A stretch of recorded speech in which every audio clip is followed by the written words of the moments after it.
ज़रा ये वीडियो देखिएगा। आप मुकाबला कीजिए तुर्की और यूरोप का। हाँ, तुर्की बहुत बड़ी एक अस्करी ताकत थी उस्मानिया सल्तनत के दौर में, लेकिन वो यूरोप के साइंसी इनकलाब से फायदा नहीं उठा सके, क्योंकि उनकी सोच में भी वो जुमूद आ गया। और वो जुमूद इसलिए कि हम सबसे बेहतर हैं, हमारे पास आखिरी किताब है, हमें और कुछ सीखने की जरूरत नहीं है, लिहाजा वो पीछे रह गए। अस्सलाम वालेकुम, मैं हूं कैसर अहमद राजा। उम्मीद है आपकी तबीयत बिल्कुल ठीक होगी। ये थे जनाब हमारे परवेज़ हूद भोई साहब, बड़े हमारे मोहतरम फिज़िसिस्ट, हमारे मोहतरम जनाब अब्बास हैदर साहब के पास ये एक पॉडकास्ट में तशरीफ़ ले गए, जहाँ पे इन्होंने एक सवाल के जवाब में, जो सवाल था अब्बास अब्बास हैदर साहब का, कि जो मुसलमानों में सोच का एक जमूद हुआ, this is the way of expressing it, जो एक स्टैग्नेशन हुई, उसकी क्या वजह है, और एक बड़ा लंबा जवाब दिया डॉक्टर साहब ने, जिसमें से एक हिस्सा मैंने आपको सुनाया है। और वो हिस्सा ये है कि जो तुर्क हैं, इनके खिलाफत उस्मानिया की वो बात कर रहे थे, उन्होंने यूरोप की तरक्की से फ़ायदा नहीं उठाया, और फिर ये हुआ कि वो उनसे बहुत पीछे रह गए। ना अब जो डॉक्टर साहब हैं, उन्होंने इसकी एक बड़ी वजह भी बताई है। वो वजह ये बताई है कि चूंकि इन लोगों ने समझ लिया था कि हम सबसे बेहतर हैं और हमारे पास आखिरी किताब है, देयरफॉर हमें मज़ीद कुछ सीखने की ज़रूरत नहीं। डॉक्टर साहब ख़ुद को कहते हैं कि मैं अक़लियत पसंद हूँ। आई डोंट नो इसका एग्जैक्टली क्या मतलब होता है, लेकिन ये गुमान किया जा सकता है कि अक़लियत पसंद उसको कहा जाता है कि जो अक़ल का इस्तेमाल करता है। And I am very sure कि डॉक्टर साहब बड़े अक्लमंद इंसान हैं, बहरहाल फिज़िसिस्ट हैं।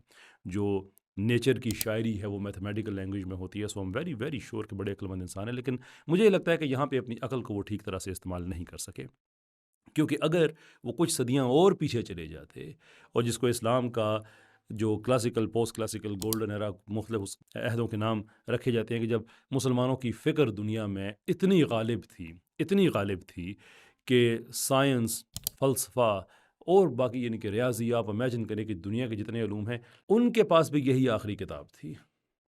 आई डोंट नो कि वो जमूद का शिकार क्यों नहीं हुए। जो असल जो डॉक्टर साहब का केस है, वो ये है कि चूँकि मुसलमानों ने ये समझ लिया कि हम दूसरों से बेहतर हैं, यानी कि इस्लाम की वजह से हम दुनिया से पीछे रह गए, कि हमने ऐसा समझ लिया। आई डोंट अंडरस्टैंड कि हमारा ये जो सेकुलर तबका है, ये जितने भी हैं, एक से बढ़कर एक। अभी आप यानी आप आंखें बंद करके put your hand hand in the hat, किसी का भी नाम निकाल, ये सब के सब एक ही तरीके से आपको बताते नजर आएंगे कि वो ये कि जनाब चूंकि मुसलमान इस्लाम से बहुत ज़्यादा जज्बाती तौर पे लगाव रखते हैं, देर इन लोगों ने तरक्की नहीं की है। अर्नेस्ट रेनन, बाकी जो ओरिएंटलिस्ट्स हैं, उनके ये लग़व ख़यालात, ये इस एतमाद के साथ ये दुनिया तक ये पहुंचाते हैं कि बहुत अफसोस होता है। अब देखें, हकीकत क्या है? हकीकत ये है कि जब आपका जो थॉट लीडर है, आपका जो फ़िक्र साज़ इंसान है, या जो फ़िक्र साज़ अहबाब है माशरे के, जब वो लाइल्म हो हर उस बात से जिस पे वो बात कर रहे हैं, तो बुनियादी तौर पे ये सोच में एक जमूद पैदा करती है चीज़। इससे सोच खुलती नहीं है। ये लोग इस चीज़ से आगे आने को तैयार ही नहीं है। हालाँकि मैंने अपने वीडियोज़ में ये बात बड़ी तफ़सील के साथ बताई, जॉर्ज सलीबा के हवाले से पूरे उनके पैसेजेस पढ़ के बताए कि मुसलमानों, ये खिलाफ़त उस्मानिया की मैं बात कर रहा हूँ, खिलाफ़त उस्मानिया और बाकी जो मशरिक़ वस्ता है, वहाँ पे इसलिए साइंस वगैरह में तरक्की नहीं रुकी थी कि उन उन लोगों ने समझ लिया था कि हमें साइंस की ज़रूरत नहीं है, बल्कि इसलिए कि जब एज ऑफ डिस्कवरी स्टार्ट होता है, तो यूरोप की ट्रेड खिलाफत उस्मानिया से ना होने के बराबर रह जाती है। जो पोजीशन है वो पलट जाती है। पहले खिलाफत उस्मानिया का बहुत ज़्यादा अरूज हुआ करता था। एज ऑफ डिस्कवरी, जो कि बहुत आगे जाके एक नई मार धाड़ की सूरत उसने इख्तियार की, कलोनियलिज्म की, कि बड़े पैमाने पे फ्री ग़ुलाम मिलने लगे यूरोप को। उन्हीं की मादनियात, वो कोई साउथ अमेरिका से, कोई अफ्रीका से तो खैर बहुत ज़्यादा बर्बादी की। तो वो सोना वगैरह लूट के जब वो उन्होंने यूरोप में इकट्ठा किया, तो ज़ाहिर सी बात है कि ये अनप्रेसिडेंटेड वेल्थ थी। छोटी छोटी जो एक आप कह सकते हैं कि हिंदुस्तान में उसका इक्विवेलेंट, या उसका जो आप कह सकते हैं कि एक मुतबादल आप कह सकते हैं कि राजवाड़ा, तो छोटे छोटे राजवाड़े थे वेस्ट में, वो आहिस्ता आहिस्ता सल्तनतें बनना शुरू हो गई, बड़े ताकतवर हो गए वो लोग। तो जिसकी वजह से उनकी साइंस की में बहुत ज़्यादा उन्होंने तरक्की की, इसलिए कि अब वो कर सकते थे, फ्री लेबर है, पैसा बहुत ज़्यादा है, दे हैड अ लॉट। मैंने इस पर पूरा एक वीडियो बनाया है, कभी आपको वक्त मिले पर्टिकुलरली डॉक्टर साहब, तो ज़रूर देखिएगा। तो उसमें फिर ये हुआ कि जो डिपेंडेंसी है खिलाफत उस्मानिया की, ये यूरोप पे होना शुरू होगी। जब आपकी डिपेंडेंसी यानी कि ट्रेड की सूरत में, जब ट्रेड कम होना शुरू हुई, तो ज़ाहिर सी बात है कि जो साइंस और टेक्नोलॉजी का, आइडियाज़ का एक्सचेंज है, वो भी कम होना शुरू हो गया। और खिलाफत उस्मानिया ने कैच अप करने की भी कोशिश की। जो ٹریٹی آف برلن جو ہے یا برلن کانفرنس سوری، اس میں خلافت عثمانیہ والے لوگ بھی شامل تھے، وہ بھی چاہ رہے تھے کہ وہ بھی جا کے ویسٹ کی جو ہے وہ بہت زیادہ اس کو اور اکھاڑے پچھاڑیں، لیکن بعد میں وہ اس طرف نہیں گئی، کس وجہ سے کوشش کی.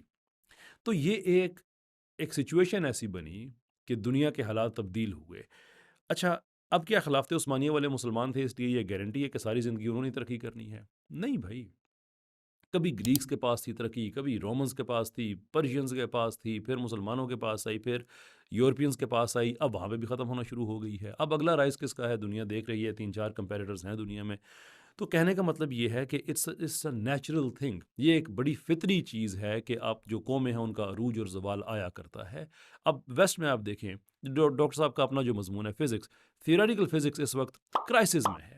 جو لوگ فزکس پہ نظر رکھتے ہیں، نوٹ نیسسریلی کہ جن کو ساری ایکویشنز وغیرہ کا پتہ ہے، کہ جو مجموعی طور پہ جو اس ڈسپلن پہ نظر رکھتے ہیں، دے کین ٹیل یو کہ بہت برے حالات ہو گئے ہیں وہاں پہ، کوئی نئی تھیوریز نہیں آ رہی ہیں، بہت مشکل ہے. یعنی کہ آپ انیفیبل چیزیں بڑھتی جا رہی ہیں. انیفیبل ان چیزوں کو کہا جاتا ہے جن کو آپ سائنس یا فلسفے کی زبان میں، یعنی کہ آپ جن کو ایکسپلین نہیں کر سکتے، they are too complicated and they difficult to explain.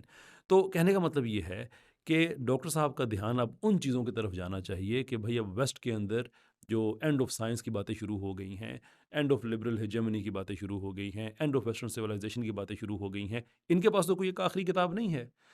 بھائی یہ بھی ختم ہوں گے، because it is natural, it happens to everyone. اس میں کوئی ایسی کوئی مسئلے والی بات نہیں ہے.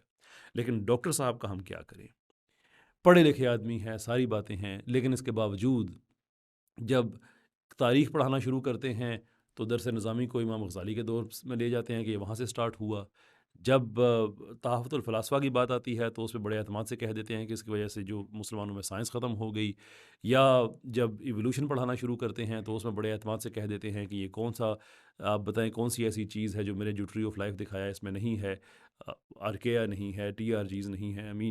What more do you need? اور اس کے علاوہ جو آپ کی جو نیو ڈارونزم ہے تو ویسے ایک ڈیبنک تھیوری ہے. یعنی کہ یہ وہ چیزیں جو آپ پڑھاتے ہیں اور غلط پڑھاتے ہیں. یا ٹرانسجنڈرزم کے بارے میں بات کرتے ہیں، آپ کو یہ نہیں پتہ کہ گیمٹ صرف 2 ہوتے ہیں. The point I am trying to make is کہ یہ وہ ساری چیزیں ہیں جس میں اسلام، بایولوجی، یہ وہ وغیرہ وغیرہ، اور میں کہتا ہوں کہ سب کو ان میں تب آزمائی کرنی چاہیے، لیکن تھوڑا سا نالج بھی ہونا چاہیے. The point I am making here is کہ یہ وہ ساری چیزیں ہیں جس میں آپ تب آزمائی کر کے ہمیشہ ایک طرح کی آپ ایک جگ ہنسائی کا اپنے لیے ایک موقع پیدا کر لیتے ہیں اور لوگوں کو، بچوں کو غلط گائیڈ کرتے ہیں کیونکہ آپ کے پاس ان چیزوں کے بارے میں نالج نہیں ہے. لیکن ہمارا جو آپ کے ساتھ تعارف ہونا چاہیے ایز اے فزسسٹ، وہ کتنا آپ نے کام پروڈیوس کیا ہے. ہم شور کیا ہوگا، بہت سے بچوں کو آپ نے پڑھایا ہوگا، سوشل میڈیا پہ بھی ہوگا، لیکن وہ آپ کا تعارف نہیں ہے.